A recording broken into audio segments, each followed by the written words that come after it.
Welcome back to another episode of 40 Facts About the 40K Universe. I am your host, Krish1, and you are watching One Mind Syndicate. Today we continue talking about Chaos versus the Imperium as we get into the Antecanis Massacre, a brutal war fought in the 37th millennium by Abaddon and the Imperium. If you're new to the channel, subscribe. We post Warhammer 40K content every single day. If you have any suggestions, comment down below. But with that said, let's get into 40 facts on the Antecanis Massacre. Perhaps the greatest of the bloodthirsty warlords of chaos is Abaddon, War Master of the Black Legion. It was during Abaddon's 9th Black Crusade that the world of Antecanis IV felt his rage. At the start of the 37th millennium, it was a heaving hive world with a population in the tens of billions. Its principal export was people, most of whom were sent to labor in the nearby naval dockyards of Cancephalis, or to crew the warships built there. Knowing that the Imperial Navy orbital dockyard were heavily defended, Abaddon chose to strike at its most vulnerable point, the world from which its workers came. Without a supply of millions of laborers, manufactorums and orbital shipyards would fail. Abaddon promised great riches and countless slaves to his warriors, making pacts with the frenzied heretical Astartes of the World Eaters, the darkly zealots, word-bearers, renegades from the Purge, and the apostles of Minthros, and dozens of smaller war bands. The might of the Black Legion and their allies fell upon Antecanis IV. A space battle erupted around the orbital defenses, but the defense monitors and Imperial Navy space stations could do little against the battle barges, grand cruisers, and battleships of Abaddon's fleet. After 7 solar days, fusion bombs and vortex torpedoes rained down from the heavens onto the towering citadels of Antecanis' hives. Millions died as glistening towers toppled under the orbital bombardment. In the wake of their devastation, dropships poured onto the surface, disgorging hundreds of ruthless killers. Abaddon's lieutenants and allies had divided the spoils and set about attacking their targets. Abaddon focused upon Monarchive, the seat of the world's imperial commander. At the vanguard of Abaddon's attack strode Darlath, a demon prince who had fought the Night Lords during the Horus Heresy, but who now swore allegiance to the War Master. Darlath's assault was relentless. For 16 solar days, the demon prince and his Black Legionnaires burned and butchered their way through the lower levels of Monarchive. Refugees fled in the tens of millions, but still columns of slaves, hundreds of kilometers long, trudged across the wastes to the Black Legion's landers. In the beginning of the assault, astropaths had broadcasted warnings and calls for aid. Space Marines of the Silver Skull chapter were the first to respond. They harried the Chaos fleet with daring hit-and-run attacks that robbed the warriors on the surface of orbital support. The Silver Skulls were but the first warriors in the Imperium's response, as the Departamental Minitorum gathered forces and raised regiments for an all-out war. Abaddon knew that once the limitless numbers of the Emperor's armies were committed, Antecanis would become a cauldron of battle from which there would be no escape. He resolved to swiftly end the siege of Monarchive. He led the final assault on the capital, attacking with his bodyguards of Black Legion Chaos Terminators. They slaughtered squads of Adeptus Arbitus, whole platoons of Planetary Defense Force troopers, and the elite Oath Wardens of the Imperial Commander's personal guard. The sacrifices of the defenders were in vain, for it took Abaddon a mere 2 solar days to breach the final defense line and storm the inner sanctum of the Imperial Commander.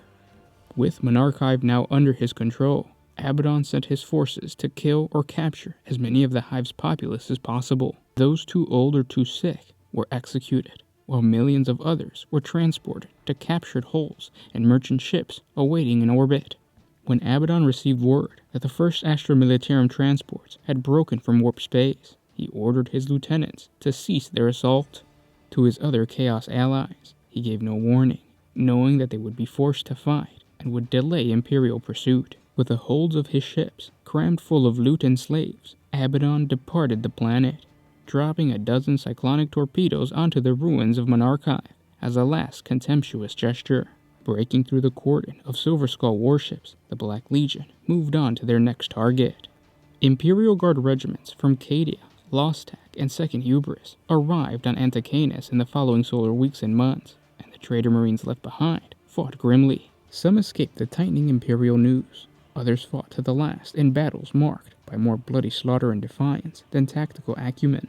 As Abaddon had planned, Cancephalius gradually stopped its construction works, and within a standard year was unable to refit even the smallest naval warships. Unmolested by the Imperial Navy, Abaddon's fleets were able to ravage the sector at will. 17 Terran years, battles continued for possession of Antecanis, from which the world never recovered.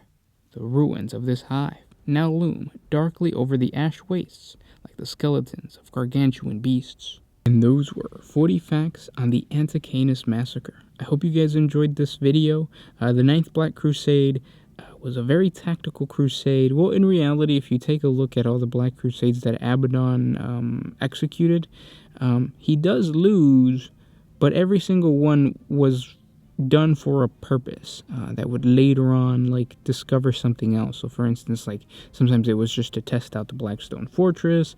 In this case, it was just to make the Imperial Navy weaker in and around that sector, which would later end up benefiting him in the 13th Black Crusade. So everything was supposed to be to move towards the greater goal of securing victory over the Cadian Gate. Ultimately, he just ended up ramming the Black Ship into the planet, but he would have never had the Black Ship, and the Imperial Navy would have never been as weak as it was if it wasn't for basically all the Black Crusades leading up to it. So it's really good and interesting to talk about the Black Crusades because of the fact that they are so tactical. Whenever, or what I've noticed, I've never played Chaos. The Sound Alchemist played Chaos for a little bit. I think he still has the Chaos Army.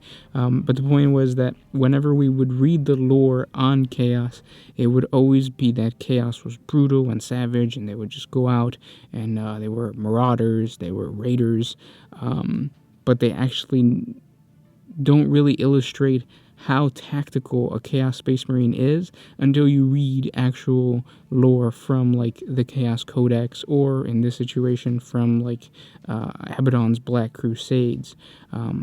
They're still Space Marines. They're still genetically modified or enhanced superhuman warriors, plus the fact that they are blessed by the Chaos Gods. So Chaos Space Marines should be as tactically intelligent as a regular Space Marine, if not even more so. Now, with that said, this story also illustrates a good point that Chaos Warbands and just Chaos Space Marines in general don't work well together. They might organize and they might be led by one master, in this case, Abaddon, but at the end of the day, Abaddon and his Black Legion betrayed all of his allies.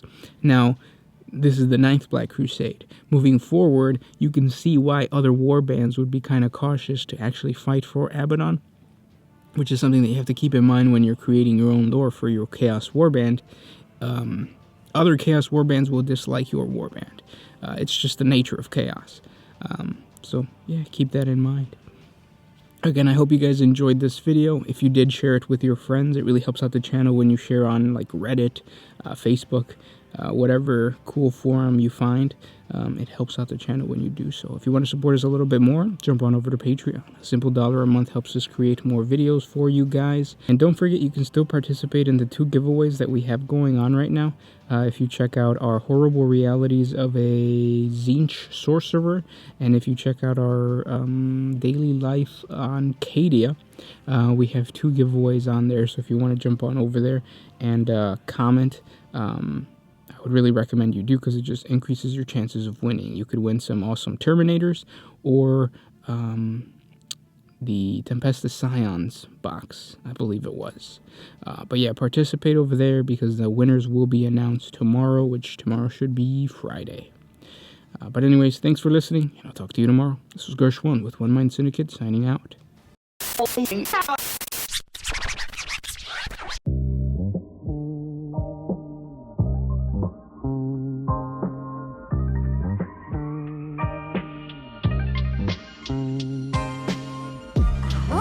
used to put my freedom first in any situation.